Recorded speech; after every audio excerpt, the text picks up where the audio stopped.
பிறர் செய்த தீங்கிற்கு அவர்களை பழிக்கு பழி வாங்கிவிட வேண்டும் என்பதுதான் பலரும் கோபத்தில் எடுக்கும் முடிவு. பகைமை உணர்வும் பழி வாங்கும் குணமும் சந்தர்ப்பம் கிடைத்தால் நமக்கு தொல்லை கொடுப்பவர்களை பழிக்கு பழி வாங்க வேண்டும் என்ற கோபமும் இன்றைய நவீன உலகில் வயது வரம்பற்று காணப்படுகிறது. பழிக்கு பழி தீர்வாகுமா? இல்லை. இதை உணர்த்தும் ஒரு சிறு கதைதான் இது.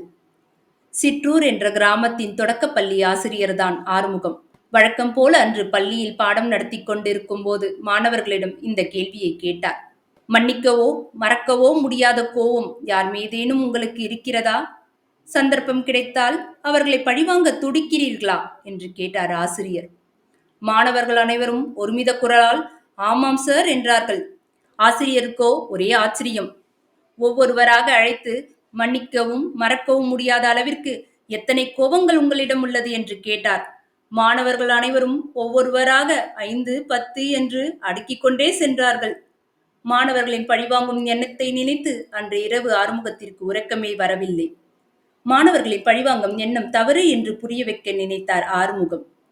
மறுநாள் காலை வழக்கம் போல வகுப்பறையில் பாடம் நடத்திய பின் வகுப்பறைக்கு ஒரு தக்காளி கூடையை கொண்டு வந்தார். மாணவர் ஒவ்வொருவரிடமும் ஒரு பையை கொடுத்தார். மாணவர் அனைவரும் செய்வதறியாது ஒருவர் முகத்தை ஒருவர் பார்த்து கொண்டார்கள். சற்றென்று ஒரு மாணவன், சார், இந்த பை எதற்கு என்று கேட்டான். யார் மீது எத்தனை கோபமும் பழிவாங்கும் எண்ணமும் இருக்கிறதோ அத்தனை தக்காளியை நீங்கள் உங்கள் பையில் எடுத்துக் கொள்ளுங்கள். இந்த தக்காளி பை எப்பொழுதும் உங்கள் கூடவே இருக்க வேண்டும். தூங்கும் போதும் அருகிலே வைத்துக் கொள்ளுங்கள் என்று கட்டளையிட்டார் ஆசிரியர். ஒன்றும் அறியாத மாணவர்களும் தலையாற்றி சென்றார்கள். ஓரிரு நாட்கள் எந்தவித குறையும் இல்லாமல் நன்றாக சென்றது. ஆனால் அடுத்தடுத்த நாட்களில் தக்காளி அழுகி நாற்றம் வீச தொடங்கியது. நாற்றம் அடிக்கும் பையுடன் வெளியே செல்ல மாணவர்கள் கூச்சப்பட்டார்கள்.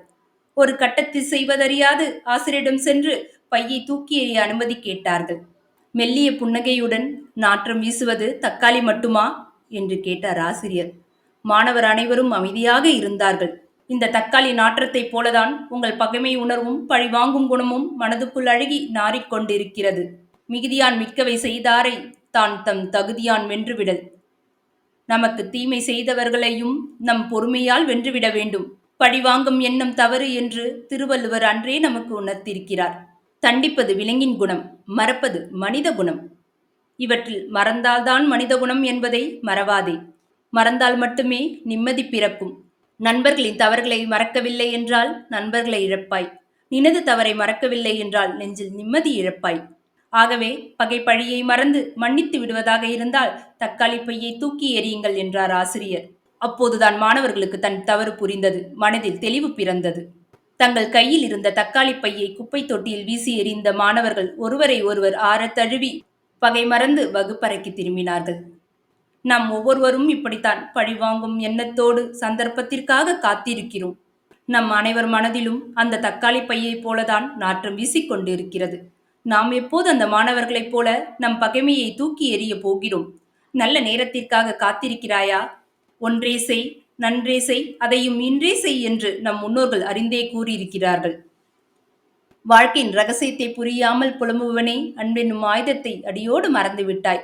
பழிக்கு பழியென்று பகைமை மனதோடு நாளெல்லாம் நீ திரிந்து கொடும் கோபம் அதை கொண்டு கொடும் செயல்கள் பல செய்து எதை வேண்டி உன் பயணம்? எதற்காக இச்சலனம்?